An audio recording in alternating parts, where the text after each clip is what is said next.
And so our project today is to look at the characteristics of what does the Republican Party actually say that it stands for. Does that make sense? Not what people think it stands for, because there's something called a straw man argument, which is where you make the other person's perspective look terrible so you can bring it down. Like, let's not look at what people say the Republican Party stands for. Let's look at what the Republican Party's website says they stand for. So maybe I'll have Caitlin look that up and just say, what do Republicans believe? Just try and find a summary. What is their perspective? What is their claim on certain issues? And then, Nathaniel, if you have your computer, you can look up the Democratic side. What do Democrats say they stand for? And let's be able to compare those two pretty well. But what I'm going to do in this quick video, though, is there are some current characteristics that people use for Republican versus Democrat. And then what Christian values do each claim to have? Some of them use that with immigration, some of them use that with social and human services, and then some of them talk about social and moral issues, about abortion and marriage. Let's try and put this all in perspective, okay? That's what we're going to try and do. Yes? What source would you like us to use? Find two different sources, please. Even if you can use the Republican Party's website if there is a particular website, and same thing if the Democratic Party website. Or here's what you can do: take the candidates of each party. Like, let's say there's a candidate for, let me think of an office position that do it for North Dakota or Minnesota. Like, take the candidates and see what do they also believe. We want to try and get down to what these parties say they believe about different things. So we'll do that activity here in a second. On this side of the board, so this is for this activity, okay? So we're gonna, when you leave here today, you should have a little bit of characteristics of Republicans versus Democrats. There are some current characteristics, and then I'm going to talk about the Christian values part. Okay, so I grew up in Nigeria, as I said. In Nigeria, we actually have like 20 political parties. We use a more democratic system of elections. So basically, when the day of elections comes, you have this piece of paper with 20 political parties on it. And then when you go to the booth, you go and you say, I want to support, there's a party that was called People's Democratic Party. You put your thumb there, I support that. Or Alliance for Congress, you put your thumb, like you basically vote for one of those 20 on a piece of paper. That was how we voted. And then, well, that's how they voted. I wasn't 18 yet. Well, I didn't make any elections. I wasn't yet ready to, vote. So I never personally have voted in Nigeria, only in America after I became a citizen. So you have to be a citizen to vote. So you take that ballot then of all 20 political parties, and they count how many people got, this vote for PDP or AC or ADP. And then the PDP people, if their pile is this high and they have 1 million votes, they have 1 million votes. These people have a 500,000 votes, 500,000 votes. So it's a purely democratic system. You guys remember we learned about republic versus democratic. In America, we use the electoral college system, which we showed on the screen. Some states get more votes or more counts versus other states. Okay, so then I came to America. It's 2007, and we had an election in 2008. But when I came to America, I had no clue. When you said Democrat and Republican, I had no clue what you were talking about, because we don't have that system, right? So then my first election was Obama versus, let me see, he's dead now, John McCain. John McCain was from Arizona. He was a senator. He was a Republican. He served in the military. Obama was a senator. He was a community organizer. He had served in Chicago, in Illinois, in different capacities. So that was my first election, right? So the elections happened, and that was probably around the time I began to learn about differences between Democrats and Republicans. Now, here's the problem with the 2008 elections, especially for someone who just showed up in America. I've showed up in America. I have no idea what's going on. And now we have this elections going on between the two of them. The problem in 2008, though, is that it had a unique sort of a unique situation. Let's turn to our Constitution, to the 14th Amendment. The 14th Amendment of the United States, actually, it'll be one of the later ones, 13th or 14th. Let's start with the 13th Amendment of the Constitution. This is towards the end of your Constitution. According to the 13th Amendment of the Constitution, it says XIII. So that's the 13th Amendment. It was passed by Congress on January 31st of 1865. It was ratified December 6th of 1865. So let's listen to what the 13th Amendment says. It says, neither slavery nor involuntary servitude, except as a punishment for crime whereof the party shall have been duly convicted, shall exist within the United States or any place subject to their jurisdiction. The 13th Amendment says, neither slavery nor involuntary servitude, except as a punishment for crime whereof the party shall have been duly convicted, shall exist within the United States or any place subject to their jurisdiction. That is the 13th Amendment. Let's read the 14th Amendment as well. The first section. All persons born or naturalized in the United States and subject to the jurisdiction thereof are citizens of the United States and of the state wherein they reside. No state shall make or enforce any law which shall abridge the privileges or immunities of citizens of the United States, nor shall any state deprive any person of life, liberty, or property without due process of law, nor deny to any person within its jurisdiction the equal protection of the laws. One of the reasons why President Trump and the Supreme Court is going on is actually because of the 14th Amendment. So you guys are going to hear this in World Watch probably a few times, that there's a debate in the Supreme Court going on. And one of the debates in the Supreme Court that actually took a twist of turn that is very weird is that the Supreme Court justices are supposed to stay neutral of certain things.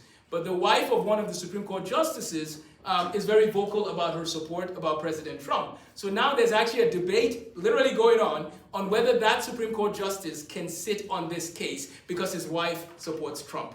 Guys, this is like complicated. The whole thing is just like, wow. So anyways, read the 14th Amendment later if you're interested in understanding what's going on. But the part of the 14th Amendment I read and the 13th Amendment has some implications. So I want to talk about the implications, and then I want to tie it to the 2008 elections, and then we'll wrap up with the different value systems of the Republicans and the Democrats.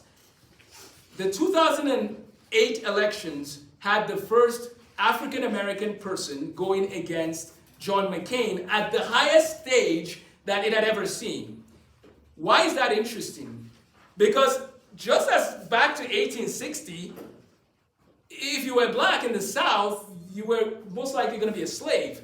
Not even talking about being the president, right? So 2008 was interesting because America was experiencing something it had never experienced before, which was somebody running for president who was an African American at that level, and he was running as a Democrat.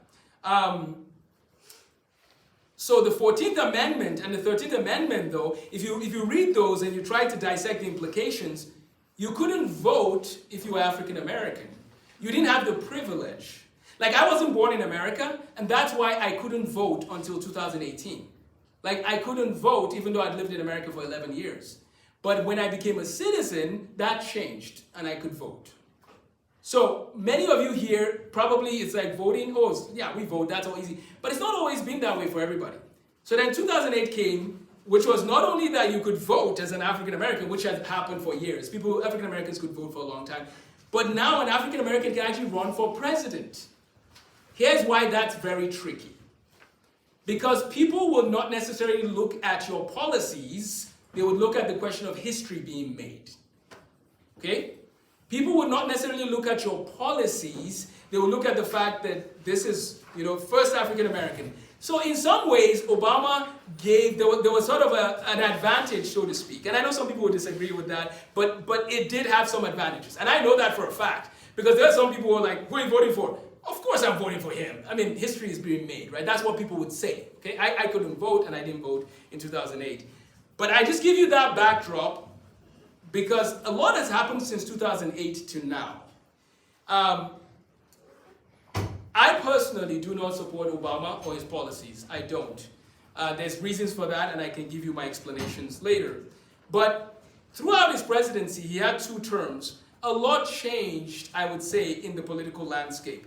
Back in 2008, there were Democrats possibly that would tell you, let's fight against abortion. Let's actually work together to fight against certain things. But what has happened since 2008, though, is that the two parties have kind of drifted apart more and more. In 2014, for example, we know what happened with the Supreme Court and same-sex marriage and that becoming a thing. One of the reasons why some of that has happened is because in Colorado, for example, there was a baker who said that he bakes cakes for people in general. Anybody can take his cakes. But if you come to him and say, I want you to bake me a cake, and I'm marrying, it is a same-sex marriage, he would not bake it because he says it goes against his conscience. He was sued by the people. People sued him and said, you must bake our cake. He said, I'm not going to bake it. The same thing happens with photographers, by the way. If anybody here wants to be a photographer, it's a thing where they tell you, you must take pictures at our wedding.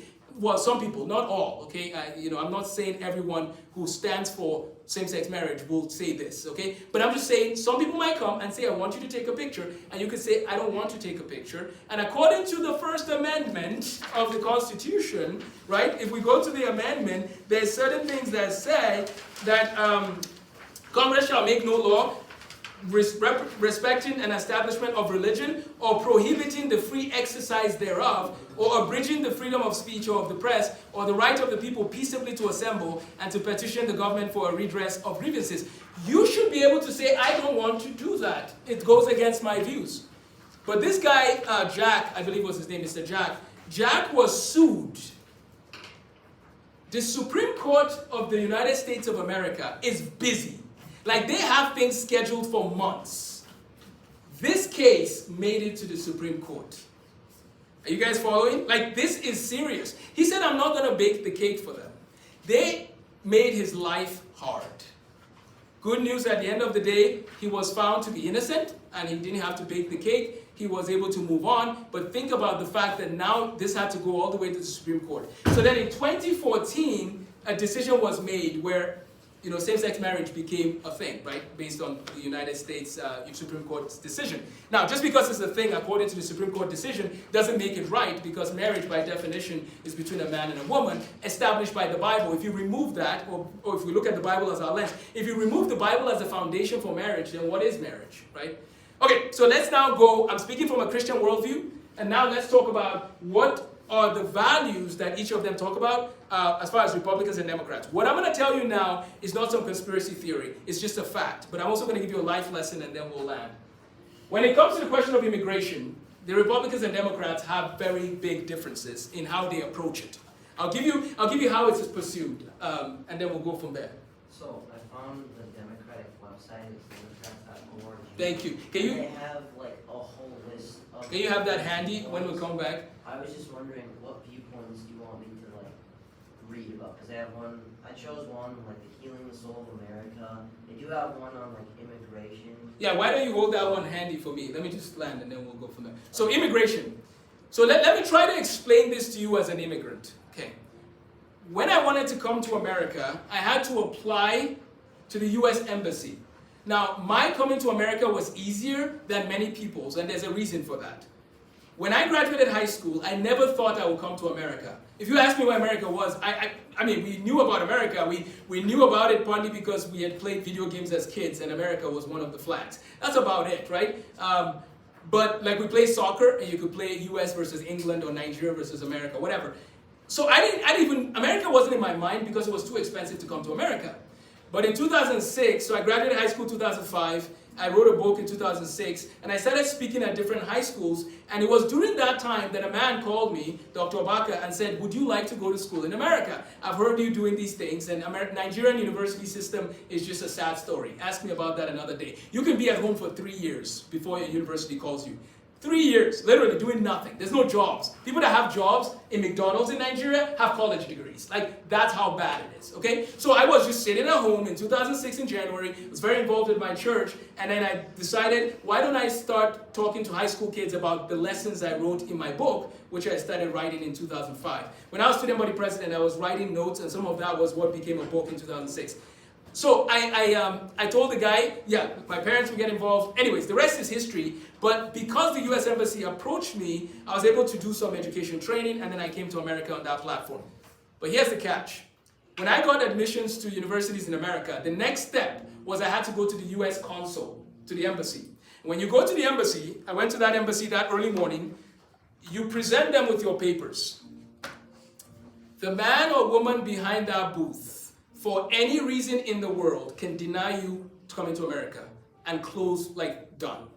There was actually a few people in front of me that went and talked to the guy, and I remember they were like, denied, stamped, denied, stamped, give them back. That's it, done.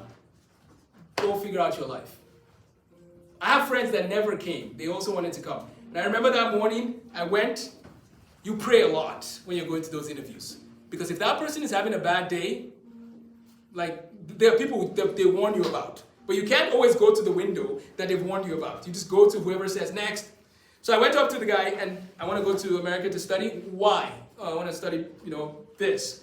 And the danger is, the thing I wanted to study, they could deny you because of that. Because if you come to America to be a doctor, most times people don't go back. So they could have denied me, okay? But somehow, we praise God, it was a very short interview, accepted. So when you accepted, they actually don't give you back your passport because they have to put the visa on your passport. So I was accepted. Many people are denied. I'm talking many people. And so I was accepted. I came out, of course, everybody's happy. And then I came to America January 12th of 2007. Coming to America is not that easy. So then the question becomes immigration. There are people that feel like, if I could just come across the border, and this is happening right now. I actually found out last week. There's a huge thing happening in West Africa where you can pay money and so on, and they can bring you to Mexico, and then you can go through Mexico's border and come into America. The issue of immigration, I'm not talking about, there's something called the Dreamers. That's a different story. That's the children of the people who came to America. Some of them came illegally, whatever. They're trying to work that out. That's a very complicated topic. I'm talking about the people that came through the southern border illegally into America. When you look at the debate between Democrats and Republicans, this is one of the stances the Republican side will take. A lot of the Republicans will stand with saying, build a wall, do something that blocks that, control immigration more. And many Democrats might agree with them on that. But it's one thing to agree with your lips. It's another thing to agree with how you live it out. And so what's happening right now, in general, this is in general, you might hear some Democrats who say that we need to make people becoming citizens an easier process. Now, remember, I came to America in 2007, got my degrees and all of that. I could not become a citizen easily, even though I came to America through the normal process. Did you guys all hear that? It was actually it's very hard for a person who comes legally to become a citizen. So what more someone who just comes from the southern border ends up in America? This is where it gets very heated. And this is actually happening right now. Remember I told you they're trying to impeach, the Republicans are trying to impeach the Secretary of Homeland Security who's responsible for people coming. The Democrats, of course, they put him there, and so they're not necessarily supporting that. So that's one topic, is immigration. And so we can look at immigration policy for both of them to see what each one generally stands for. And I understand where each side is coming from. But in general, there's only so much resources you can have. So personally, I would say I stand on the conservative side of that discussion, okay? Even though a lot of my friends disagree with me on this. A lot of my friends would say they stand on the liberal side of this discussion. But I stand on the conservative side, even though it was so hard to do the paperwork after I graduated college. Like America, the immigration was hard. It was painful. There was tears. There was pain. And I'm still saying that I stand on that side that says there needs to be some policy. Make sense? Other people on this side are like, just let's get these people to be citizens and so on and so forth. I think that's number one. I come from, even though it's painful, I still stand on the conservative side. Okay, I'm a conservative. Okay, that's the word I put. I'm a Christian and then a conservative. Okay, so that's number one, is we can compare their policies on immigration. Number two is social and human services. So, let's talk about the differences between Republican and Democrat when it comes to this issue. You guys have heard of homelessness before. It's a thing. Okay, how should we deal with homelessness?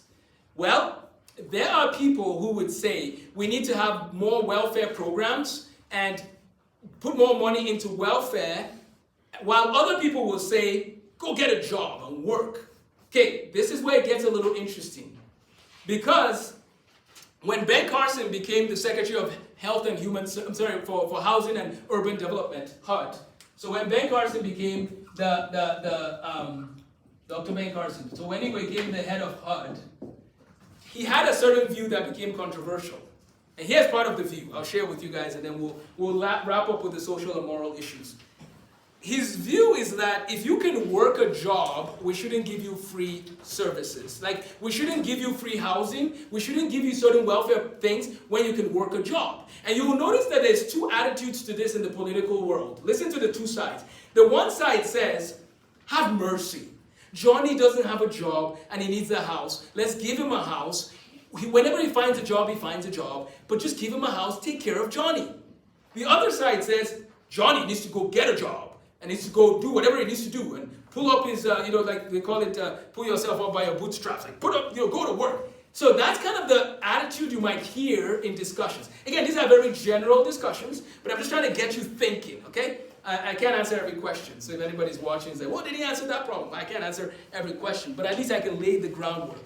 And so that is where you will sometimes see a tension between Republicans and Democrats, is in how should we treat those issues of housing, those issues of social welfare. Here's what the Republicans will say. Let's cut spending. Let's lower the amount of some of that. Let's pay more into giving businesses incentives and so on and so forth. And let's not necessarily be building more of a welfare state. You will meet some Democrats, and the Democrats have a spectrum. I'm going to call it a spectrum.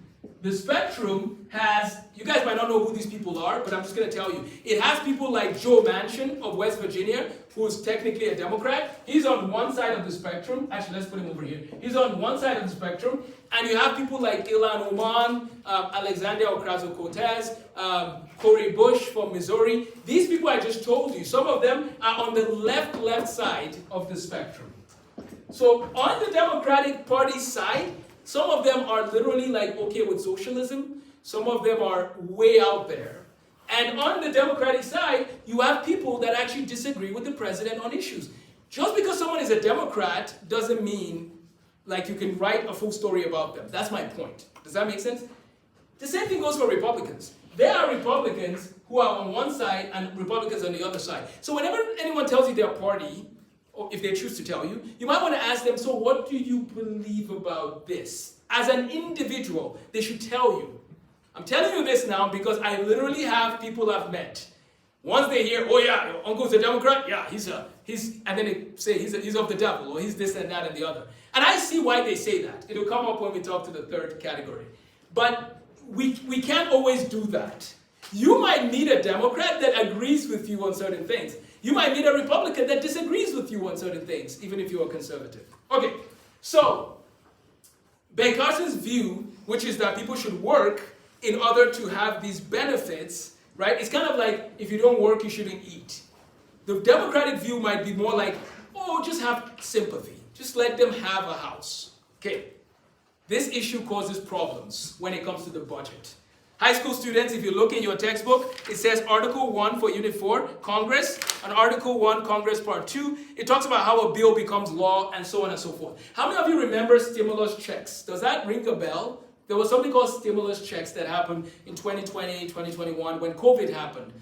During those times, do you know that some of those stimulus checks and some of those things that happened had to go to Congress and it had to be signed to become law in order for those checks to then be given to families during the COVID? And the reason why they did some of that was to stimulate the economy, and the other reason was, of course, people couldn't work jobs for a season during COVID. Some people lost their jobs, some people were out of a job. Okay, so Congress has to debate some of these issues. How much money should we give to welfare welfare programs, and how much money, should we cut?